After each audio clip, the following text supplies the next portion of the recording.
Hello and welcome to the State of 911 webinar series hosted by the National 911 Program.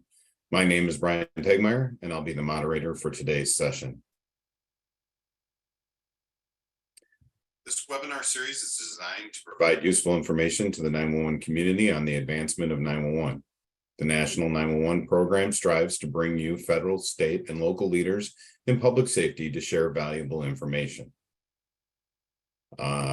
In today's session, you will learn more about 911 and PSAP center responses to railroad incidents and the benefits of the intelligent transportation systems.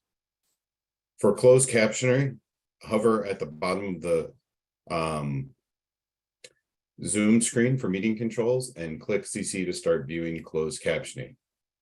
For more information on the National 911 Program's webinars, access to archived recordings, or to learn more information about the National 911 Program, please visit 911.gov.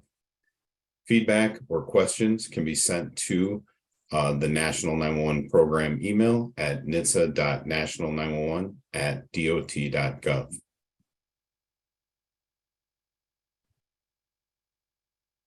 The National 911 Program would like to make you aware that the Documents and Tools section of the 911.gov website has been updated with new resources and improved access.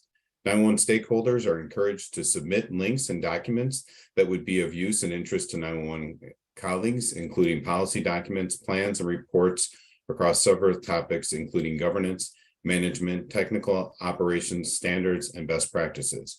You may access the webpage under the 911 Systems Resources drop-down menu or scan the QR code in the bottom right corner of this slide. Content can be submitted by clicking the online submission form on the left side of the Docs and Tools page, as shown in the red circle. In addition, the National 911 Program would also like to invite you to visit the 911 Telecommunicator Tree of Life and share the name of a remarkable 911 telecommunicator who has inspired you. Share their story at 911treeoflife.org to honor a special 911 telecommunicator who is making a difference in your community.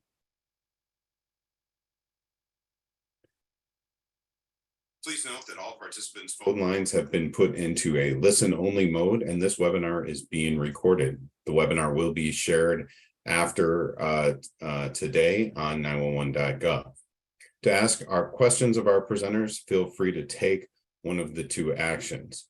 Using the Zoom's QA feature located on the bottom of your screen in the meeting controls, you can enter your question at any time during the presentation, and once entered into the queue, you can hover your mouse over the bottom of the page to access those meeting controls, or to ask your question live, use the raise hand feature to request your phone line to be unmuted, and you'll be called upon to ask your question. We will be answering the questions that are in the chat at the conclusion of each speaker's sessions, and we'll provide information, and any unanswered questions will be answered and put on the website later. Individuals registered for this webinar will receive access to today's PowerPoint presentation and the webinar recording. With that, I would like to introduce our first speakers and my colleagues from the Federal Railroad Administration. Mike, please introduce your team. Thank you so much, Brian, and we appreciate being invited to this webinar today. As Brian mentioned, my name is Michael Gruskevich. I'm with the Federal Railroad Administration out of our Washington, D.C. office. I am charged with all the outreach that involves grade crossing and trespass related incidents. Prior to that, I was a law enforcement officer in a rural police department. Also joining me today from our team at the Federal Railroad Administration is Monica Shaw.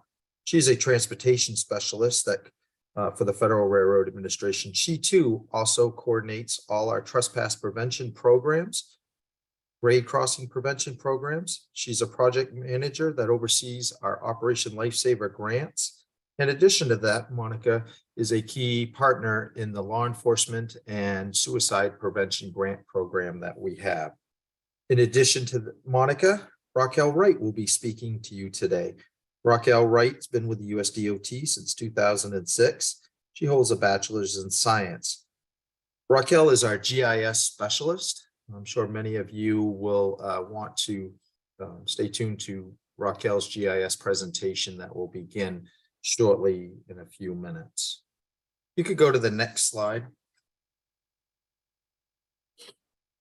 So today, what are we going to talk about? I'm going to tell you who the Federal Railroad Administration is. I'm sure many of you out there are going, who are these folks? Another federal agency. But I'm going to tell you what we do, who we do, how do we help you. In addition to that, I'll talk about the emergency notification system signs, what they are and why are they so important to you. I'll also talk to you a little bit about our law enforcement, emergency management, first responder, and our emergency telecommunicator tools and resources for you folks to use. Also, Raquel will talk about our FRA's GIS programs and how that GIS, we can get it into your hands and exactly what the FRA captures so you folks can add layers to your CAD systems. Next slide, please. The Federal Railroad Administration. Prior today, I'd asked the question, but how many of you have actually heard of the Federal Railroad Administration? Well, the bottom line is we are a part of the USDOT, Department of Transportation. NHTSA, that's hosting this call, is a sister agency of ours. Our job at the Federal Railroad Administration is to ensure the safe, reliable movement of transportation and people and goods via train. Safety is our #1 priority. It's kind of like your local law enforcement officers are charged with protecting the citizens of your communities. Our job at the Federal Railroad Administration is to oversee anything to do with railroads to ensure that they operate in compliance with federal law. This is done with over 700 or 800 inspectors out in the field. Their job is to enforce federal law to ensure trains are operating in accordance with. The team that will be speaking to you today, our job is mostly the outreach arm to provide you folks the tools that you may need in emergencies, contacts, and etc. Next slide, please. What is the ENS system? Again, prior to today, I'd wonder how many of you folks have actually heard of this. This system was specifically designed for first responders and emergency telecommunicators. In the event of emergency, who do you call when you're dealing with a train? Everybody thinks we have to call 911. Well, in reality, when we deal with railroads, their dispatch centers could be 10 states away. CSX Railroad that operates mostly on the East Coast has 26 states, I believe, that they deal with.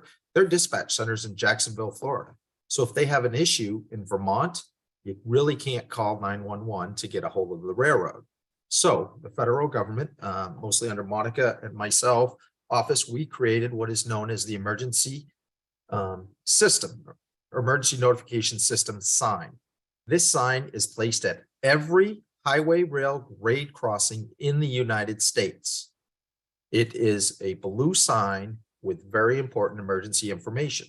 If you receive a 911 call of an emergency of a stuck vehicle, a tree on the tracks, a malfunctioning grade crossing, one of the first questions we ask you folks to do, other than get them out of the car, is ask the individual to look for this blue sign. Why is this blue sign important?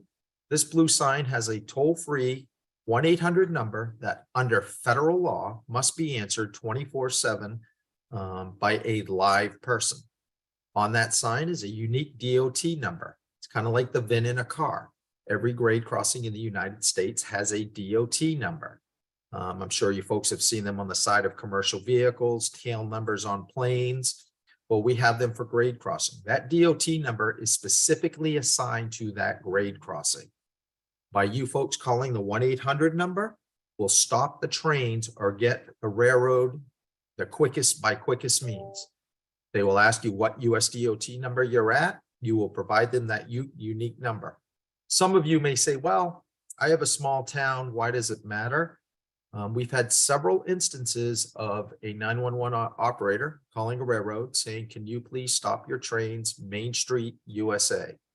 Come to find out, there happens to be 2 different rail carriers operating on Main Street in that same town. And unfortunately, the wrong train has been stopped. So that's why we go by this USDOT number. It is very important. Later on in this webinar, you'll hear from our GIS team that will actually help you in getting an overlay of the USDOT numbers in your specific town or territory. Next slide, please. So as I mentioned, the ENS sign has all this valuable information. It is your quickest way to get to the railroad. We are even telling members of the public, depending on the emergency situation, call this number sometimes before they call you. Reason being, calling this 1-800 number will get that train stopped in a matter of seconds. When people call you folks, then you in turn have to call them. Valuable time goes by. It takes a mile or more to stop the train. So our biggest and number one priority is getting that train stopped, whether it's a stalled vehicle, tree, malfunctioning crossing, plane crash. We had one out in LA where a plane crashed on a grade crossing. So the quickest way to get a train stopped is by calling this 1-800 number. Upon request, we can send you postcards and hand out information on this if you need be. Next slide, please.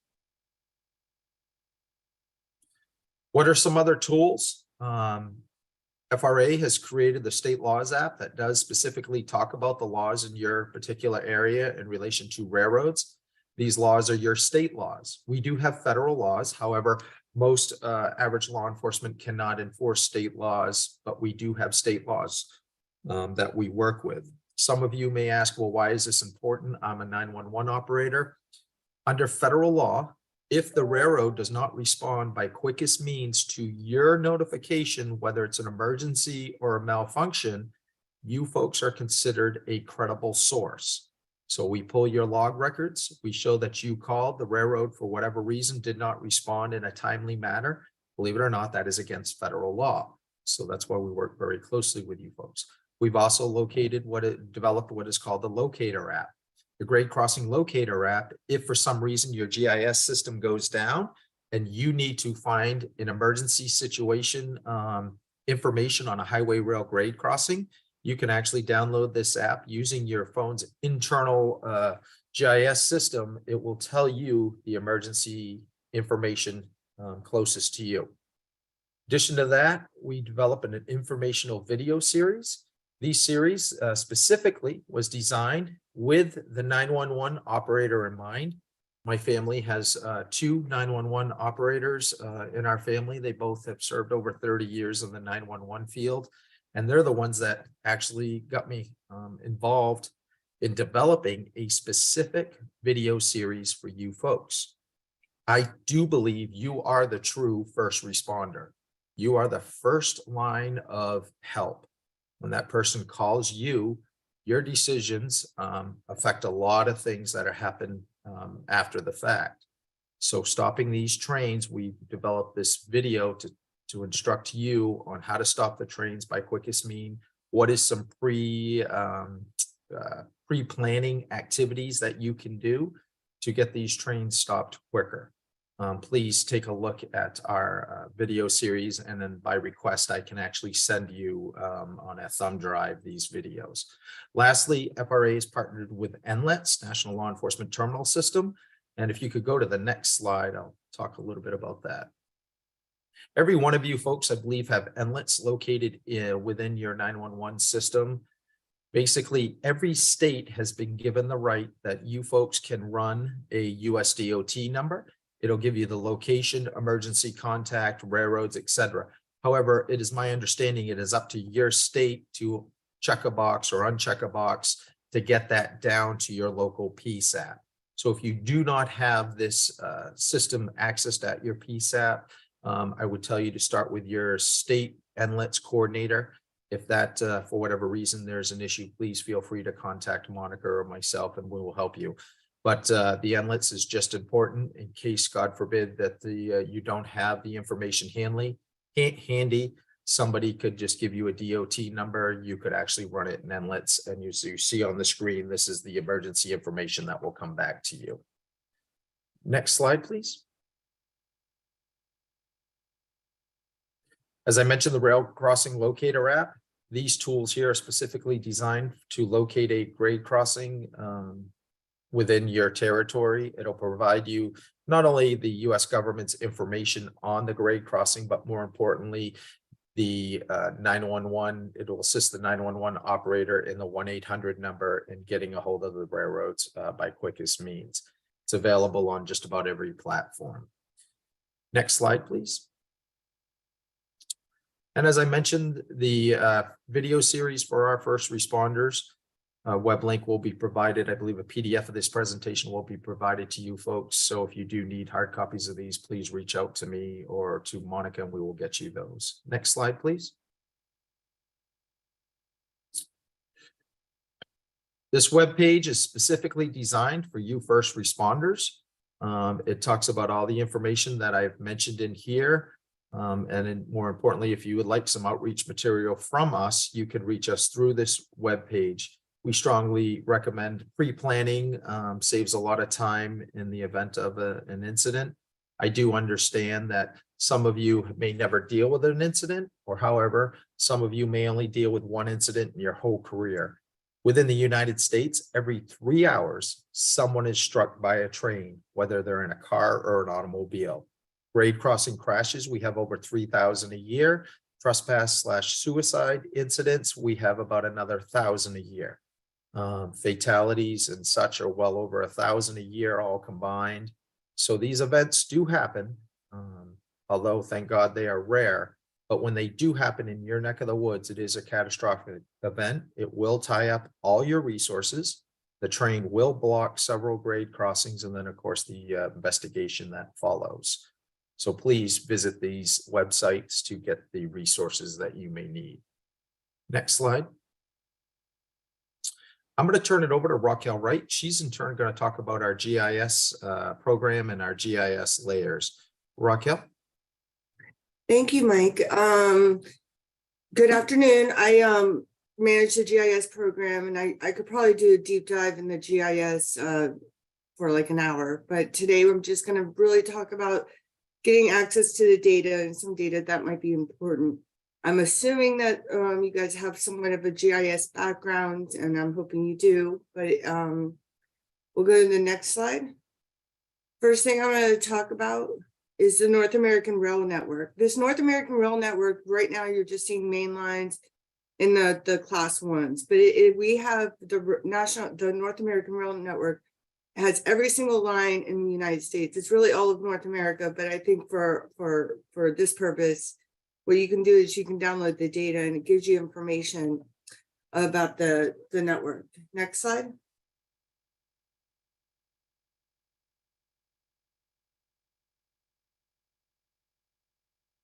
Next slide. Oh, yeah. So I just wanted to talk about the spatial accuracy. Typically, the right-of-way of a rail line is plus or minus 50 feet. And in the United States, we did a whole compilation of using a lot of imagery and data from our foot-by-foot data that we collect out in the field. And typically, we would say that in the United States, the rail network is plus or minus 13 feet. So I would definitely say when you download the data, the right of way is definitely going to be, the rail line is definitely going to be within the right of way. Next slide. This is just an example of what the network looks like. In the network, there is a field in there called net, and it will tell you like if it's a main line, yard, sidings. This just gives you an identification. So I wouldn't say it's track level because it's not every single track, but it's more than route level. It's kind of like a hybrid between the two. But as you can see, you're definitely going to get the main infrastructure of those rail lines. Next slide. Just to touch on the attribution underneath the GIS data, we have the unique IDs, in all the geography, passenger lines. Dragnet is our strategic corridors. But the key things that would be important is some of the operational data. We know who's owning it, who has trackage rights. So let's say BNSF owns the line, but UP, Union Pacific, has trackage rights to reverse that line. So again, if you wanted to shut down the line, you moved on into the ownership. In subdivision, these are just different ways to get to geolocate these lines. Next slide. I just wanted to touch that we do a lot of collaboration because the rail lines are privately owned, and that is a very key part of this data. I work with all of the class ones, and Rail really facilitates this relationship, and also with the Short Line Association. We've done work with NENA and Amtrak and DOD and then state DOTs and academia. And just, this is again, more partnership we're doing in collaboration with the GIS and FRA and the rail data. Next slide. The data that can be downloaded, all of our public data is available on what we call the National Transportation Outlet Database. This is a great resource. It has all the GIS layers for all of the different modes at DOT. But you can go into this link, go to rail and download our grade crossings on our the North American Rail Network. So we keep in mind that they probably have updates quarterly, so you can update the data quarterly. And I think the next release is going to be this February. Next slide. Going forward. Next slide. Oh, okay, thank you. So just to touch real quick, there's different ways to get access to our data. If you don't want to download the data, like we're able to use our GIS Online. It's a big way of exchanging data. Mike already touched on the Grade Crossing Locator app. We have a JavaScript API, and everything is available. We do have a web mapping service, so you can bring data into different GIS if you're able to access the internet. Next slide.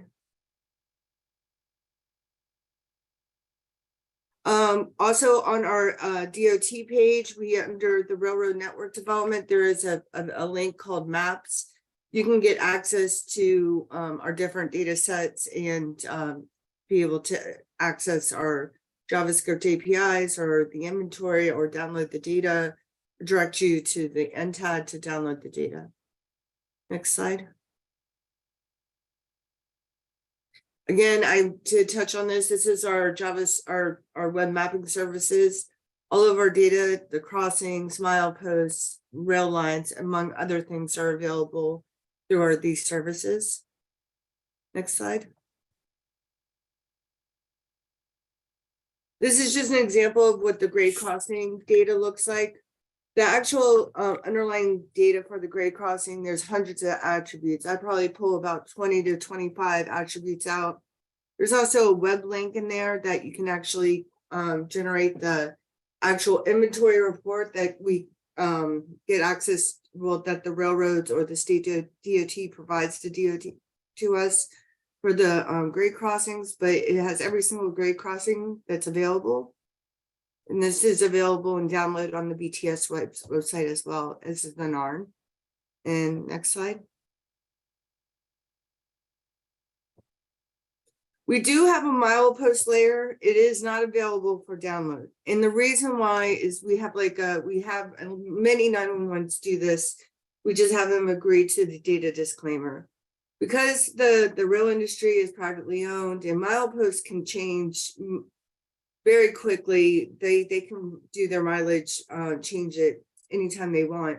And we don't have a mandate to collect that data. So we just have mostly, 911 when they request the data to agree that, this is just as a reference. It's not that things are subject to change because they are privately owned, and just to verify with the railroads within your PSAP area, just verify the milepost locations within your area to identify, because you'll probably need the milepost to identify where things are along the rail line.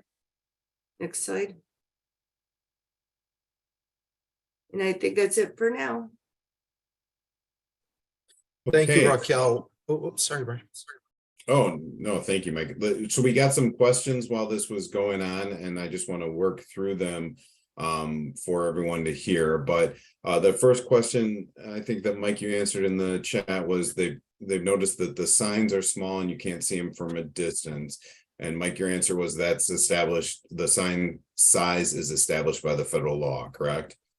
Absolutely. Federal law dictated the minimum size requirement, and we have about 700 federal inspectors that, believe it or not, go out and measure those and ensure. So I'm safe to say that I do agree. In some cases, they are very small, but however, it is in accordance with federal law. And then we had a question about getting a copy of the numbers, and I think this may have been early on in the presentation that you covered it, but the point is that you want to get the number from the crossings on your signs, correct? Absolutely. There is not one 1-800 number that covers every grade crossing in the United States. Under federal law, each railroad must have a 1-800 number. And I'm going to safe to guess there could be about 300 to 400 railroads operating in the United States. FRA does maintain, as Raquel mentioned, the class ones.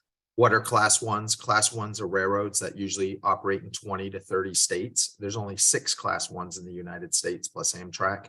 So those I can get you, but the best to do is to ask somebody to go out or send, I put it in the chat. I think it's a future question. Feel free to send Raquel an email and she will send you the disclaimer once you agree to it. And then Raquel can send you a lot of the milepost and layers for your mapping. Okay. And then the next question was about getting those resources, the thumb drive with the training information. You provided your email in the chat, but that's also available by going to the FRA website that has the public safety resources as well, correct? Absolutely. You can download these videos. I think it's in a YouTube or something format. However, if you'd like a thumb drive, feel free just to email myself, or if you don't have my email Brian or anybody on this team, and they will ensure they'll get it to Monica or myself, and we will get those right in the mail to you.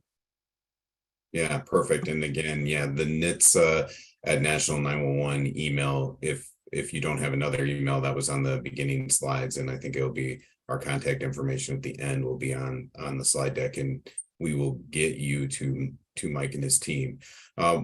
Just a couple more questions before we wrap your section up. Was one person that asked if there was a different number that they had in their system than what's on the sign. Mike, you had said just check the numbers. Explain what you mean there. Absolutely. We use very caution here. The sign is the number that is required by federal law to be answered 24/7. A lot of places actually ask us this question. You may have a rail hub in your yard, and you may know the local superintendent or the local director of freight services. He or she could have given you their cell number or that office number. We use caution because under federal law, that number is not required to be picked up 24/7. So the bottom line is call the numbers. I would put it in your routine. I'm not sure how often you folks check up for POCs of alarm companies and those types of things, but I would actually check your numbers. If you don't do it once a month, once every 6 months, just make sure you have the right number. But the 1-800 number must be picked up by federal law 24/7. Thank you. Okay. And there were a variety of other questions that I don't know that time's going to allow us to get to. We will try to get these answered and posted in our information. I think the highlight of which is making sure we get the web addresses for some of the resources that are in the slide deck posted again. But again, this slide deck will be posted on 911.gov in a couple of weeks, and you will be able to then stop the presentation and copy down those email or web addresses. And Brian, in closing, there was one question I did want to highlight real quick. Do not call the Federal Railroad Administration. You would call your local railroad. One of the questions was, is there a difference between calling us or calling the railroad? I do get an email, hey, Mike, there's been a car crash. Can you please stop the railroad for us? I may not see that email for 2 or 3 days. Call your local railroad. Do not call the FRA's 1-800 number because, frankly, we are not first responders. I refer to our team as last responders. We may show up an hour or 2 later. So please call your railroad first. Thank you. Okay, great. Again, any additional remaining questions we will work to get answered and posted with the materials when we put them online. Again, Mike, thank you to you and your team for your presentation. I found that this is very valuable information, and I'm sure very useful to the PSAPs around the country. So we're transitioning now to our next session, and I would like to introduce our next speakers. With us today are Tracy Shelton. Tracy is the Partnership General Manager, and Norvell Cooksey, and he's with Northern Virginia Transportation Operations Center Program Manager in the Virginia Department of Transportation. First, a little more on Tracy. Tracy Shelton is the general manager of the McConnell Public Safety Transportation Operations Center, a partnership between the County of Fairfax, the Commonwealth of Virginia. She's held this position for the past 16 years, including during the construction of the facility. Prior to working there, Ms. Shelton was with the Virginia Department of Transportation for 19 years, working at the central office in Richmond and the Northern Virginia District Office. During her tenure with VDOT, she held following positions, including policy and planning manager, organizational strategic planning manager, and a manager of management and productivity improvement center. Ms. Shelton, who has a BS in business administration from Mary Washington College, began her career with the Naval Aviation Depot in Norfolk, Virginia. Norvell Cooksey is a program manager for the Northern Virginia Transportation Operations Center. He has worked in various traffic incident management roles for the past 33 years, including field and center operations for both Maryland and Virginia Department of Transportation. Norvell has served on the Metropolitan Area Transportation Operations Coordination Subcommittee since 2012. Thank you and welcome. Hi, welcome. This is Tracy Shelton. I'm going to be talking about the McConnell Public Safety and Transportation Operations Center. We call it MPSTOC sometimes for short. I'll probably just refer to it as PSTOC today, if that's okay. As obviously it's a long title. So this just is our rendering. HOK was the architect for PSTOC, so this is our official rendering. Kind of shows you what the facility looks like. And next slide. Talking about PSTOC, PSTOC is a partnership between the County of Fairfax and the Commonwealth of Virginia. It is actually co-owned by the county and the Commonwealth. The county is the major shareholder, and the county maintains and operates the center. And I actually invoice once a year to the state to get their share of cost in running the center. Some of the discussions for development of a hardened facility, which we are, designed to house critical county and state operational and emergency management functions, began after the September 11th attacks back in 2011. As I mentioned, we do contain mission critical redundant systems. We have a 100-foot setback for blast restraint. We're also designed for progressive collapse design characteristics. We're 147,000 square foot, two-story building. The main PSTOC is about 114,000 square feet. We also have connected to us a Fairfax County Police Forensics facility. Our other support functions, such as our loading dock, are connected. They run about 33,000 square feet. Next.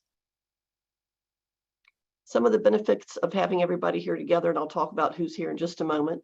It's maximizing the use of county and state resources, minimizing cost.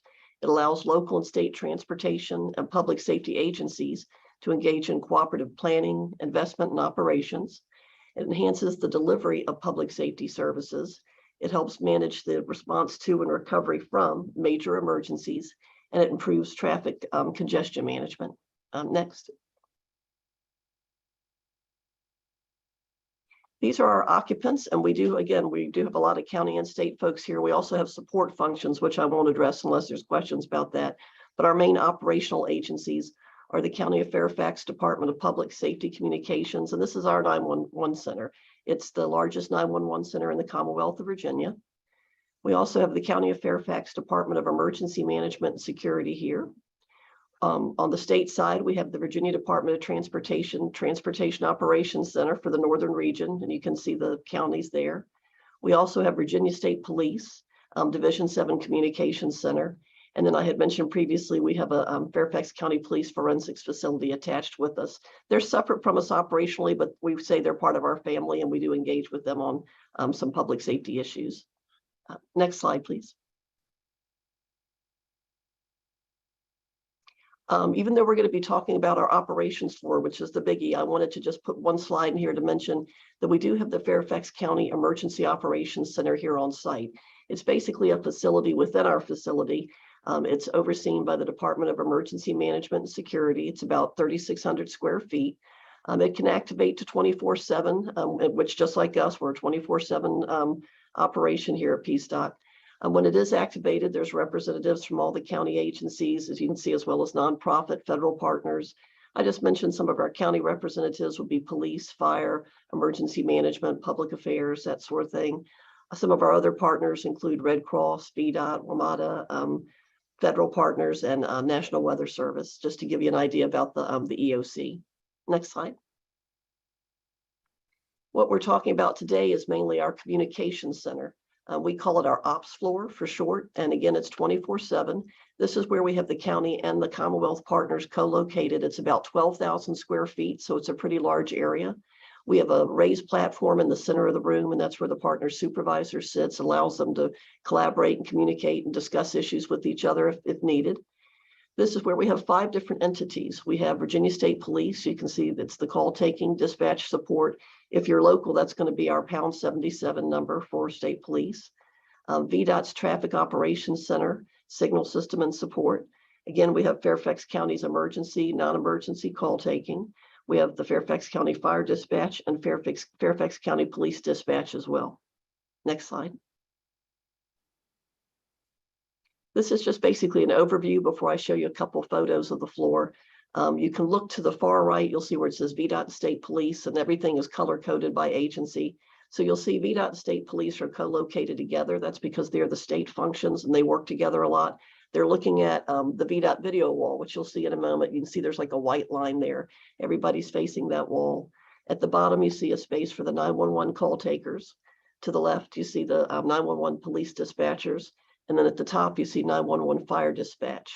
And then I mentioned in the center, there's a raised platform. You see all the colors together. There's a raised platform where where all the basically the county and state supervisors are located. Next slide, please. And this is one of 2 photos I'm going to show you. Again, this is looking at the operations floor. Like I said, it's a 24/7 floor. There's 5 different entities down here. Entities have different shifts. So 911 is working one shift, VDOT's working their shift, and state police is working theirs. But you'll see the VDOT video wall back there, kind of on the top left corner. Again, VDOT state police are facing that video wall. To the far right, you'll see a yellow 911 sign. Those are the those are the 911 call takers for Fairfax County taking the 911 calls. At the very bottom, you'll see Fairfax County Police Dispatching, and you'll actually see there's a gentleman standing there in black pants and a gray uniform. He's actually a police liaison commander working for the police department. He's embedded in the 911 department. He's embedded in with the 911 police dispatchers right there. Fire dispatch is to the left. You don't see it in this slide, but you'll see it in the next. If we can have the next slide. This is a little bit different view. It's a little bit easier in some ways to see. Again, to the left off screen would be the VDOT video wall. So you see the VDOT state police area. Looking straight ahead, again, are the 911 call takers. To the right is going to be 911 police dispatching. And then below us is 911 fire dispatching. And then you're able to see here what we call the bridge, basically our raised platform. The left side is 911, the left side is VDOT and state police supervisors. And then the right side is the 911 supervisors. I mentioned about the VDOT video wall. One of the benefits to having it, and Norval will talk about this, I'm sure too, is while it's controlled by the state, it's viewable throughout the center. So if there is a big event, VDOT can use part of the display to highlight an area, and people on the floor can take a look and see what's going on up there. So it gives a new dimension to 911. A lot of times, obviously, they're hearing and listening to information. In this case, sometimes information may be visible for them to be able to see.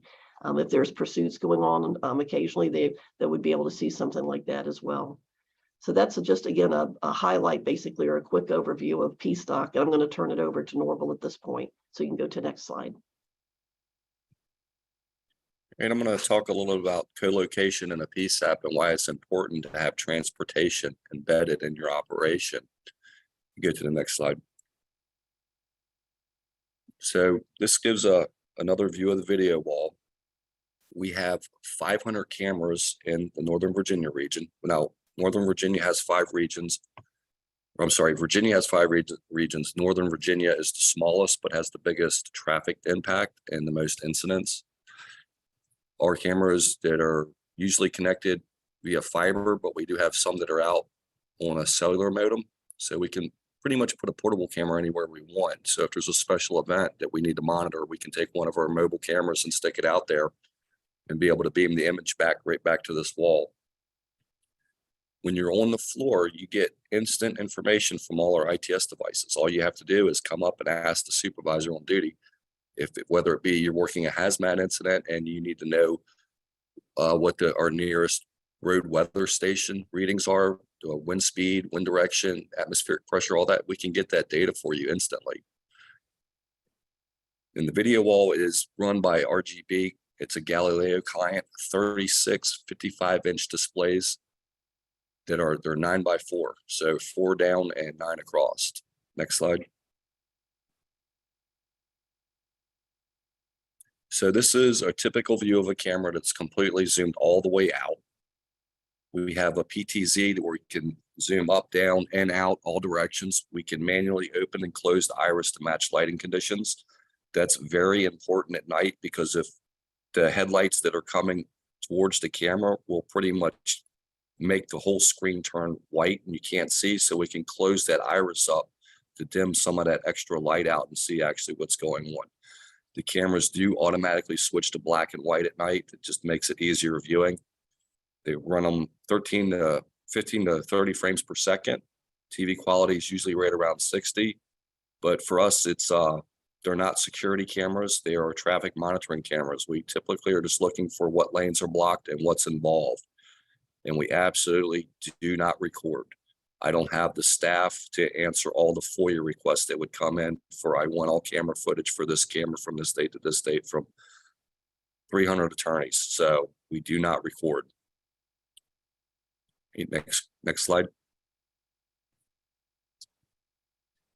So this is that same camera that's zoomed all the way in. It's 1.2 miles is from the camera to where that message sign is. It's 1.2 miles away. If we were looking at this live, you can actually see what's on that sign. You'd be able to read it easier. This is just a small screen grab. So typically we like our cameras to be able to zoom in to read a placard on a hazardous materials truck about a mile out. Not all of them can do that, but most of them can. All right, next slide.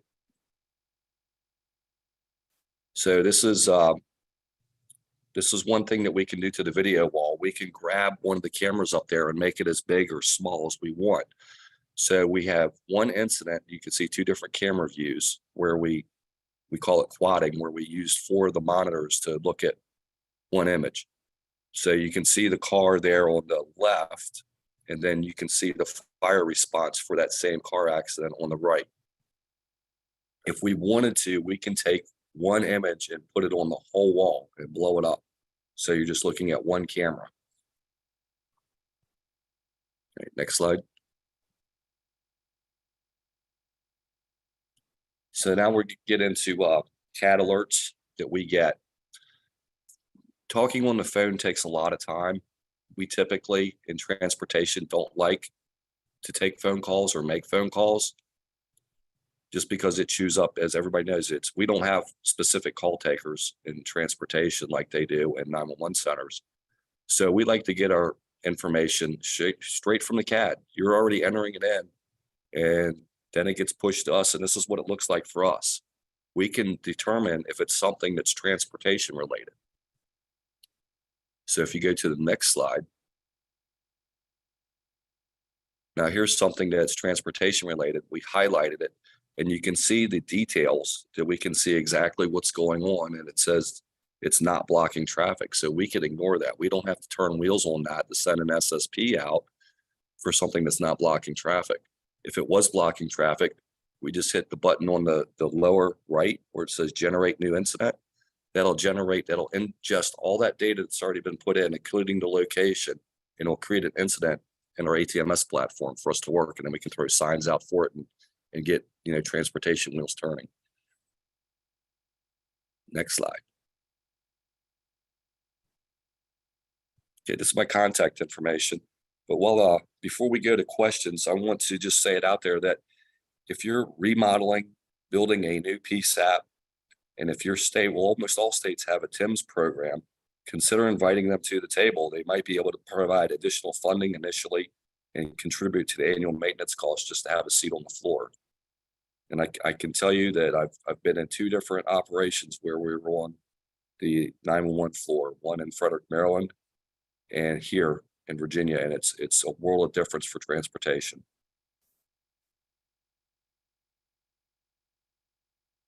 All right, thank you, Tracy and Norvell. We've got a couple questions that we can start with. The first question is, does your floor plan have room for growth? I actually, it did initially as far as the operations floor, everything's designed for 2025.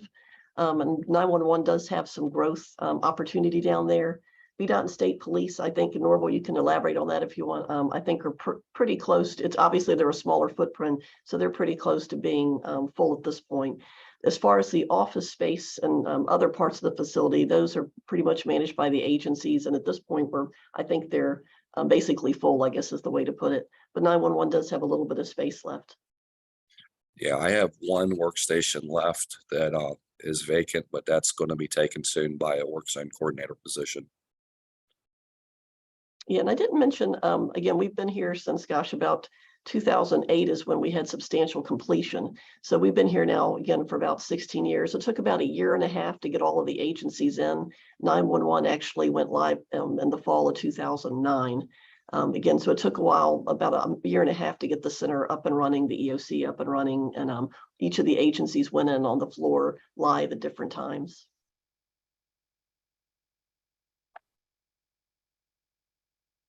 Okay, any other questions? I'm not seeing any others in the chat.